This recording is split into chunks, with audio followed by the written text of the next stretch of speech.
Gene, thank you so much for being here today. Well, I'm excited to be here.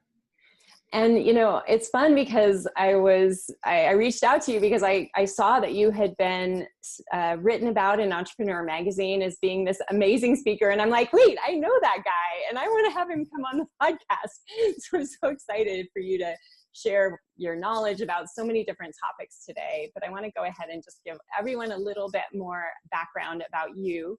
Gene is a leading expert on high growth company culture and leadership. He has decades of experience with more than 40 million in revenue companies he's led and owned. He has interviewed more than 300 CEOs of high growth companies to understand the core principles of fast growth, and he consults companies to activate new growth and reduce high cost of ineffective leadership. He's also writing for Inc. magazine, which hopefully we'll talk more about, and has a great book. I know you have it there, so we can share it right now. Yeah. And we've been talking about books, so The Trap of Success. So we'll be talking about that as well. But thank you so much for being here. And I want to kick off. You told me that there was a story in the book that had to do with a business deal that went sour with a best friend or a really close friend. And I'd love it if you could talk a little more about that. I talk about abundance, I talk about money, and this just felt like the great place to start. Yeah. I mean, the context before I get into what happened that day or that event is I started a business right after 9/11. So I spent 10 years in corporate America figuring out life and figuring out skills and really just kind of preparing myself for entrepreneurship. And I'm glad I did. I just didn't have the big idea. So 9/11 was a gentle push out the door. And I started that business when everyone was scared. And I took that in the first year, it was about $1 million is what we did in revenue, which is very different than $1 million profit, right? You get that. Still big. Yeah, it's big. But the business was tough because of the way I structured it. And I was doing e-commerce before anyone was really doing e-commerce. I mean, there were a handful of companies out there, but I was doing a lot of pay-per-click, and I was, figuring out how to drive customers and really make money on this. And it was a lot of fun. And that first year I didn't make any money. And my wife goes, "What are you doing? You just left this big job where you made more money than she had ever seen." And I said, I know what I'm doing. So I got better at leading the company. But the short story there is after I got to about 5 million, it really kind of stalled out. And it didn't stall because of the market or because of anything other than me. I held it back. I had created so much comfort in my income, lifestyle, freedom, that I didn't want to risk it for something else that I wanted to do. And I share that with you guys because I look back on it now and I go, I just didn't have the courage to do what I really wanted to do. Now, from the outside in, people looking around me would think I'm very courageous because of the kinds of deals I was doing. I was in Beijing for the Olympics at an international sports tour company, and we had 8,500 clients in Beijing. And so I had 15 employees, and I had, we made over $1 million inside of about 7 weeks in profit. So yeah, we were running at a high level, and people would say that takes a lot of courage, and it does. But the real courage was not really doing what I wanted to do. I wasn't innovating the company. I wasn't pushing the boundaries. And I watched my friends push boundaries every day. And I had a coach that was probably not very good because they never really challenged me. They just I was just making good money, and they're like, okay, whatever. So all that is context. And about 10 years ago, or 9 years ago, I put together this deal with my best friend. And it was going to be the biggest deal I've ever put together. It was the Vancouver Olympics. And it started out at $1.5 million, and it grew to 3 million, actually to 4 million.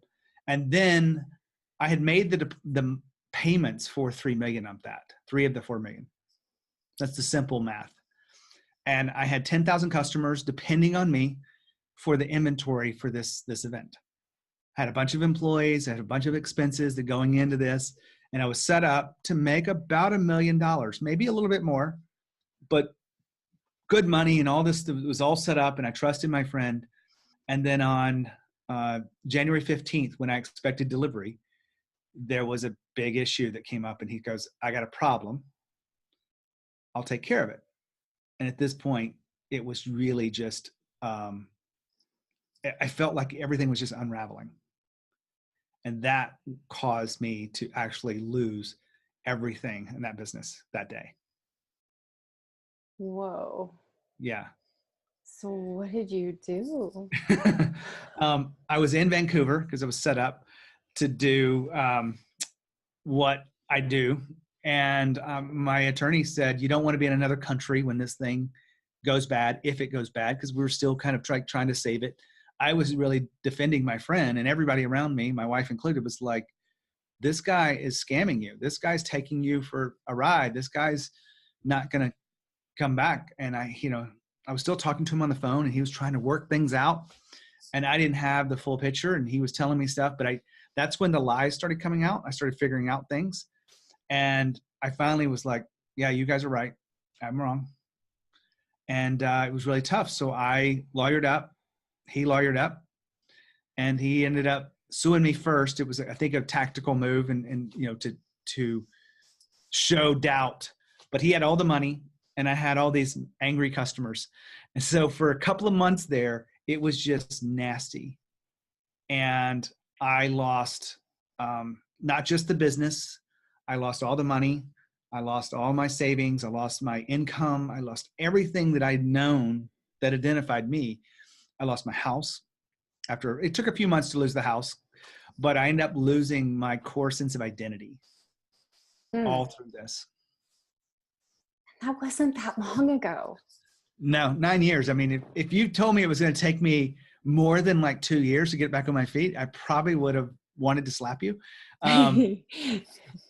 But it took a lot longer, to be honest with you. Like, it took me a couple of years to get my head straight. It took me a couple of years to create the confidence to be able to go about it on my own again. I had to get a job, and I'm not really employable. So I had to work for someone else's dream, and that's great for employees, but this is not natural to me. And I did it, and I was okay at it. I'll be honest with you, I was not fantastic, but I wanted to figure out how to get back on my feet again. I didn't have any ideas. I didn't know what I was going to do. I did start the journey of being a coach, partly because I needed some insight to what was going on with me. And I joke with people and I go, I either needed therapy or I needed to get a coach training certificate. And a coach training certificate would have a higher ROI. So I went through that, and it really was that. The first 6 months was really just pouring into me and who I was and how I showed up and the energy that I brought and the language and how the body, everything moving in together, emotions behind that. And I had never seen this aspect of the world. Mm-hmm. I'm an engineer by education. I don't think you know that. Do you? No. So going to Georgia Tech, I'm an engineer. So I'm very analytical. I ran a business based on numbers. Like, numbers are so natural to me. I can just see patterns. I can see things within the business. And that's the reason I can help companies grow. And I was moving into a domain where I was talking about my body, my emotion, and my language. And I needed it. Wow. So that was a big shift for me. And so you worked for someone else for a few years to get your feet back? I worked for one company for 11 months. Wasn't the best fit. Just was, for whatever reason, I was in sales. I was doing cold calls. I was, I was literally given the worst accounts that we could have. Like, you're the bottom guy, you're the new guy. And even with my personal relationships, like, I knew a lot of people. I knew more people than probably the CEO of the company. And because I had just the business I had run. And they're like, well, if you have contacts at those companies, you just refer them over to the right account rep. Oh. And I'm like, well, how does that work? Like, do we split the commission? Or, they're like, no, just because you're friends, you. So I had to leverage exactly just the accounts I had. And many of them were just not good. And I ended up doing okay with it. I think we generated in about 11 months. I think the first 5 months, no sales. Be honest with you. I didn't know what I was doing and how I'm selling this thing. And they stuck with me, and I'm getting like this little money from this. And, but the next 6 months I closed every deal that I touched. Now there's some that didn't qualify, but I closed every deal that I put a proposal in front of a client, and we generate over 500,000 in profit. Amazing. And that probably helped you realize that you were not your failures, that you could. Yeah, that started the turnaround. There was one big moment in there that I'll share with the audience, because I think anytime you've gone through something like this, at some point in time, you're going to reach a point of forgiveness. And when I told my wife after 6 months, I need, going through coach training, one of the things they're like, you've got to let go of the things that are holding you back. And I'm like, okay, that's smart. I'm holding on to my anger, and I got to find forgiveness for what this person did to me. And my wife didn't have very nice things to say about that idea. Very colorful words. And she was basically like, are you out of your mind? And I'm like, well, here's what I think, that is sucking energy away from me, that I'm giving that to someone else who's already hurt me and hurt you. Like, I need to find forgiveness. And what I didn't realize was, yes, I did need to forgive him, not to reconcile, not to patch up the relationship, but just for the sake of this, because I was growing into a more aware person, a more evolved person. And so I could be thankful for that. But the real thankfulness came a little bit later, when I realized that I really needed to forgive myself. And that was the key to me really being able to see that I can rebuild my life. Such good advice, such good experience. I'm curious, is this what you're talking about here, and the things that you learned about yourself? Is that one of the reasons why you've become this speaker that can help people so much when you show up? Yeah. So there's a couple of pieces to that. One was just a few days after this, my wife goes, hey, it looks like it's not going to be good for us. And we've been talking about it, and I've been crying about it. And I agreed with her, and she was very strong. And she's like, one day we'll look back at this and we'll see this as a inflection point in life to turn to something better. That sounds really good, right? It was still fresh, right? It was really painful. And there was still so much doubt, because we hadn't even really met with the lawyers. Like, we went through a whole bunch of stuff that I share in the book. But I wasn't ready. And then the second piece behind that was, when all your money's lost, when you lose the money, and I won't say that I was identified by the money, but it's a big part of who I was as a professional and as a man, providing for family and providing for, having this freedom. $5 million a year produce a great lifestyle. And so losing the money, I thought of that quote, and I'm drawing a blank on her name. They won't remember what you do or what you said, but they will remember how you made them feel. Yeah. Maya Angelou. And I remembered I had a coach, and when I first started my business, her name is Linda, and Linda made me feel heard. And when I would talk to Linda, I would get clarity around what I needed to do next. And I knew the next time we had a call, next week or whatever it was, that I would report back. I did the work. Like, I'm a good student. I do the work. I have to. I paid a good bit of money at the time, and that really helped me generate fast growth for my business. And I said, I want to do that for others. Now, I say that, but then the doubt kicks in, right? The inner critic comes over here and says, you jackass, you just lost $3 million. Who is going to allow you to coach them? And I dealt with that for a few days, maybe a week or so. And I reached out to Linda again. And this was like 10 years later. Mm-hmm. And I said, Linda, this is what happened. She's like floored. And I said, it's still fresh, because it was only like 2 weeks, like probably a month old. And I said, but I'm thinking about being a coach like you. And she's like, well, coaches don't make as much money as you used to make. And I go, well, that's okay. It's not about the money. It's about doing something for others. And she's like, I just want to let you know, like, you made a lot of money. And I'm like, yeah. And she goes, you got to do it for more than just the money. And I said, well, I want to give to others. So long story coming to an end is literally writing this book, The Trap of Success was, and we can talk about the title if you want to, but it really did give me some clarity to what I was really going through. And here's what I realized. This is the core of the book. Most people chase success with the hope that significance will be there someday. Once I have this money, once I have the freedom, once I have whatever it is, and it's always never enough because that line keeps moving. And once I have that, I'll be enough and I can go create significance in my life. And what I was a victim of that. I was a trap of my own success. I got complacent.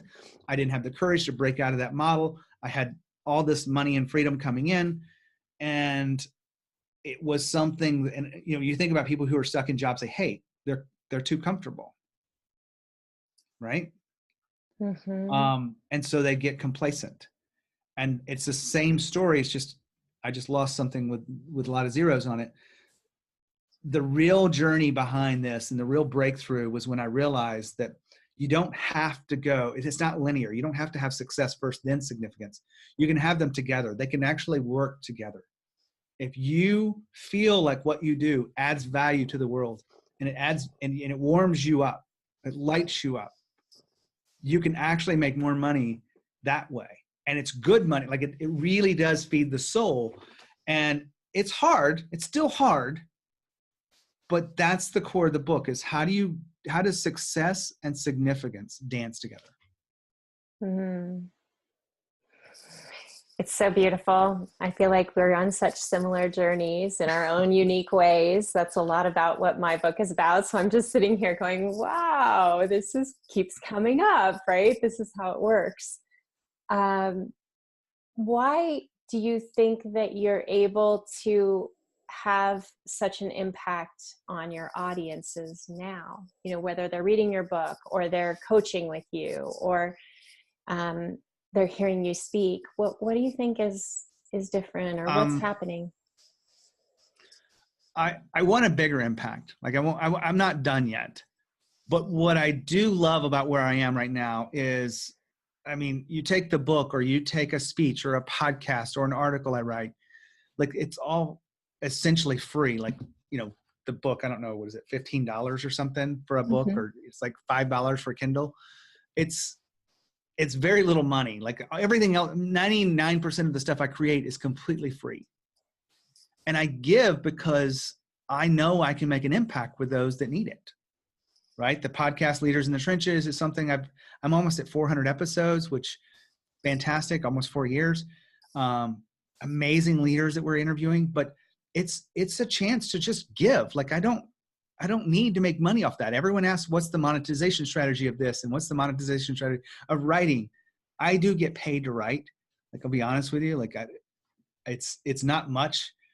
I can say the biggest check I got was last week was $350 for the month. Woo! Yeah. So, but I do all this because I can give back. How do I give back? It's because I can, I want to. And I believe in being like a media company that we've got to share our thoughts. We've got to have thoughts. You have to share them to get people to take action on them. And the best way for me is stages, right? The best way for me to impact people, because I'm in the room with them. Like I'm not there reading the book with them. I'm not there listening when they're listening to the podcast, but I'm in the audience and they come up to me afterwards and they're just like, oh, I love that. Like your story was this, or it's just so powerful to me to be able to just give. And I'm not worried about what comes back in return. And that's really what I live by. Well, even this conversation, like my audience is different than your typical audience. And you said, sure, I'd love to come on. And that made my day. And I'm sure it's making my listeners really happy right now. So I appreciate that. And I feel like I'm the same way. don't always know where things are headed, but I know that if they feel good and they feel right and they accomplish my mission, which is to touch people's lives and give them a perspective that they might not be able to see in their own lives and their own evidence at that moment, then that's worth it. Yeah. You know, it's so much fun to be able to share your gifts, period, with the world. Know that you've learned things that can make an impact in other people's lives, and maybe they don't have to go through those hardships. You know, that's really, really good. Yeah. I mean, I do share that fact all the time. It's like, look, hopefully if you've learned nothing else from me, is you don't have to lose millions of dollars to change your life. Like, I could have changed my life if I had someone that really, you know, was able to say, what are you really doing here? Because I talked about it all the time. Here's the sad part. I talked about the innovation and changing the business for 5 years, but I didn't have the courage to do it day in and day out. And that's one of the things I talk about in here, is like the courage to actually get back up when you fall down. Is like, who's going to just stay down? Like, I don't know those people. Right. You have to get back up. But what's harder is the everyday courage, right? Like I sent out, before we talked today, I sent out 3 emails to conference organizers to connect with them about their next event. Like, it doesn't take that much courage now, but it used to. It used to take a lot of courage. And I've been doing it so much that now it's just natural. Like, I feel like I'm giving them a gift by sending them these emails. And it wasn't always that way. And I know the audience has struggled with, you know, something, that inner critic. I think I've already cussed on here, so maybe you have to do explicit anyway. But okay. In my book, I talk about the inner critic as an asshole. Yeah. Because anyone who tells you that you're not good enough causes doubt, causes fear, and knows exactly what to say, when to say it, whether it be your money, whether it be your intelligence, whether it be your weight, your body appearance, whatever it is, they're assholes, because they're there to stop you. And if you listen to it, you know, you're not going to get to where you want to be. So you have to understand how to listen to what the inner critic says and keep moving forward. How does your work around culture connect into courage? Well, I just was on a call today with, I do a lot of pre-interviews when I do a speech, which is really interesting because this is natural to me. But this one gentleman said, you know, out of 6 years being on the board for this event, a speaker has never asked to do a pre-interview. I'm like, wow, like that's just natural for me. And most of the people I know, and they have an event like every month. So it's not even like once a year, but this is like a bunch of people. And so he said on there, I said, you know, what do I need to know about this audience? And one of them was the status quo. And I said, well, what does that mean? Well, they're just complacent. They're complacent with where they are and what they're doing. They want to grow, but I don't feel like they're willing to. So I get to go in there as one of them, because I ran this $5 million company, and there's many companies that are much bigger than that, but I can relate to them, right? And say, look, I was exactly where you were. I didn't grow. I didn't grow as an individual. I didn't grow as a leader. And what we're going to talk about today is the evolution of you. And how did that fit into culture? Is leadership drives culture. We make investments, we define, we shape, we want to improve it. It becomes a big part of who we are as a company. And so it takes courage to do that.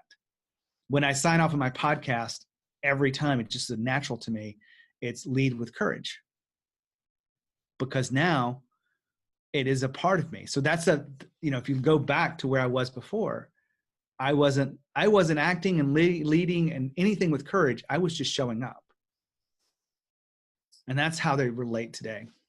And how receptive are these audiences about looking inside and doing that work inside?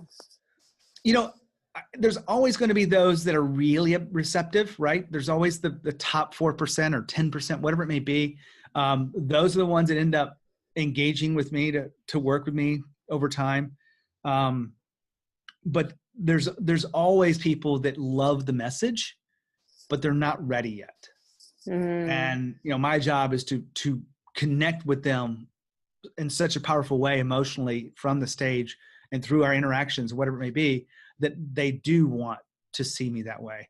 But I know there's people that don't say it, that go, no, this is good, but I'm okay with the way things are. Like it's pretty good.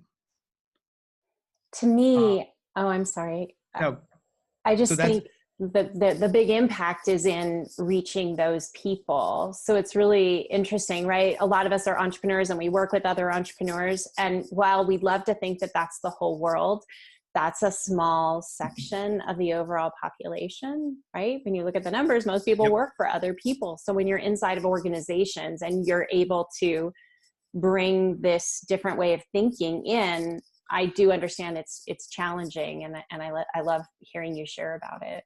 well, here's the part that's really cool about this. I went to a mentor of mine last year and said, where do I make the shift? How do I make the shift with bigger speaking? And I've been already speaking for about 5 years, and he's like, you were an entrepreneur. I said, yeah, not going to hide it. Everyone has said that to me. He goes, there's a lot of the entrepreneur thinking that is needed in our corporate culture. And I started thinking about that. I said, that's so true. I love people that think like I do and think like add value. If you just look at one aspect of what an entrepreneur does, is someone who's willing to take a resource and add value to it, right? Whatever it may be, this glass, selling rubber bands, whatever it may be, is they will create a business where they can take a raw material and add value. What if your employees could take a project or take a moment with a customer and add value in every way that they could? That's entrepreneur thinking. There's many other aspects around that, like resilience and resourcefulness and courage. That those are all the things that lifted the company in the very beginning. Those are all the things that are growing your company right now. If you're listening in here, and your company, don't you want employees that are willing to see it the same way? And don't confuse this with you're helping them start their own startup, because many of them don't want that level of risk. They want the safety of it, but they also would love to play within this. And so my core message is around helping inspire the entrepreneur spirit. The other way I say this is leadership that inspires ownership. Yeah, big time. That's the core of my message. I do some interesting things on stage too, but that is the key, like the ownership aspect. How do people feel like ownership? Even when they're not getting an ESOP or they don't have stock or whatever it may be, they feel like the work that they're doing is actually the work that they love doing. Yeah, that's beautiful. And that's turning things around from the lack of engagement that a lot of people feel, is how does someone become excited about coming to work and making a contribution in a new way? Yeah. So when I go to stages and I carry these little things, I'll put this up here. I love Mondays. And I tell them that I love Mondays because I'm an entrepreneur. Do you love Mondays? I love Mondays. I love the weekend too. And I love my vacations, but I love Monday because it represents the start of the week to move my big goals forward, to make an impact in the world, to make more money, to make an influence. And all of the stuff happens on Monday and Tuesday and Wednesday and Thursday and Friday. And then I recharge. But so many people that have jobs don't love Monday. So what if we could get everyone to love Mondays as much as our owners do? What if your employees came to work every day knowing that they were going to grow and they were going to add to the mission, and you were aligned together, and their goals become the company goals?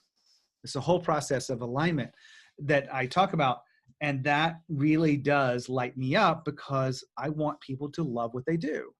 Even if they do work for someone. I have employees and they don't want to be entrepreneurs, but I encourage entrepreneur thinking, the spirit behind that. Yeah, it's interesting. Were your parents entrepreneurs? No. Wow. So you just were the rebel? Little bit. I just, I can't think of anyone in my family. I don't think there's anyone and I have a really big family. I have like 34 first cousins. I don't think anyone's an entrepreneur. I Wow. take that back. My cousin married an entrepreneur and he is wildly successful, like so successful that it's crazy. He's almost a billionaire. Wow. And he's changing the world through technology. That's awesome. What's the big goal for you this year? You know, we're here at the beginning of 2019. So the business is doing well, but I want to take it to the next level with speaking. Last year was kind of a breakout year for me, getting fees and on a more regular basis, because I did a lot of speaking for free. And a lot of people say that, you shouldn't start there, but you know what? No one was paying me. The gigs where my clients weren't paying me.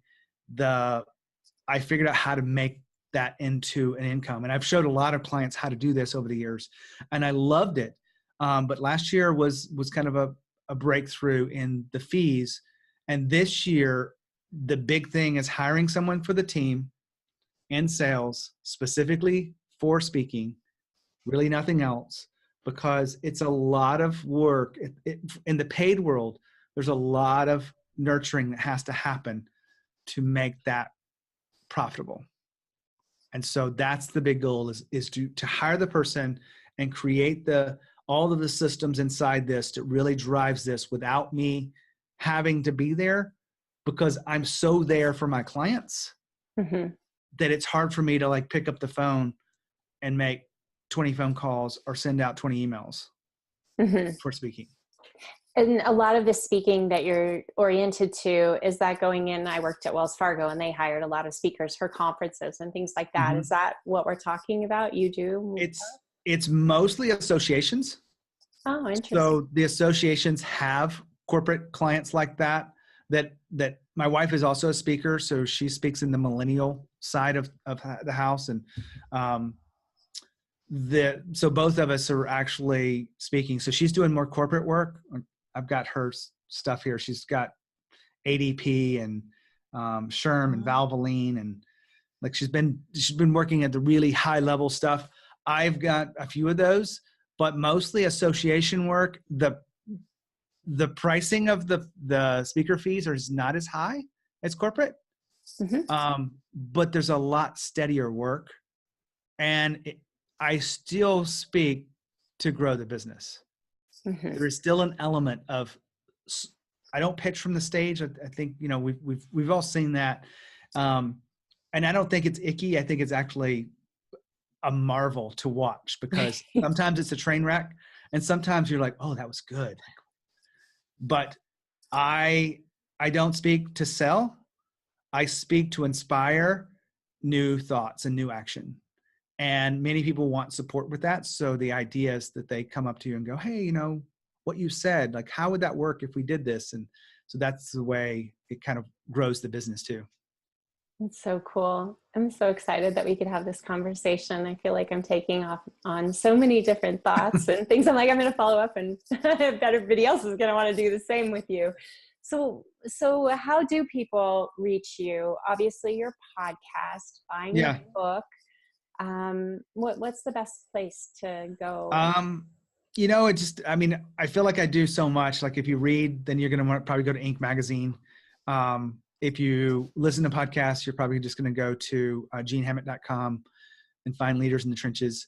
I've pulled everything into one domain because it's much easier to maintain. It's better for SEO. Everyone probably understands the marketing behind that. If you type in Leadership Speaker Atlanta, like I come up first. And the idea that I would, I can give people, access to a couple of chapters of the book or whatever they want, but let's do something special. Cause I if anybody who's listening here, and I can't do this for everyone, but let's say 3 people. If you email me, Gene@genehammett.com, and you prefer, I can give you an electronic copy of the book, or I will send you out an actual book, or I'll give you an Audible. Ooh, And I've never done that on a podcast before. I've got these like credits for Audible that are sitting in there. It's a lot of work when you get to that stage to record your book, if you're going to do that. But I'll give away 3 books to anyone who reaches out to me. So on my dime, no shipping, no anything. I'll just give it to you, because if you feel like you want to grow and break that trap of success, and learn that dance of significance and success, I'll give it to you. That's awesome. Thank you so much. Yeah. I love it. This has been such a great conversation. Thank you so much, Gene. Well, it's a pleasure to be here, and hopefully I've served the audience, and there's so much more we could talk about, but we can save that for another day. I think so. Thank you.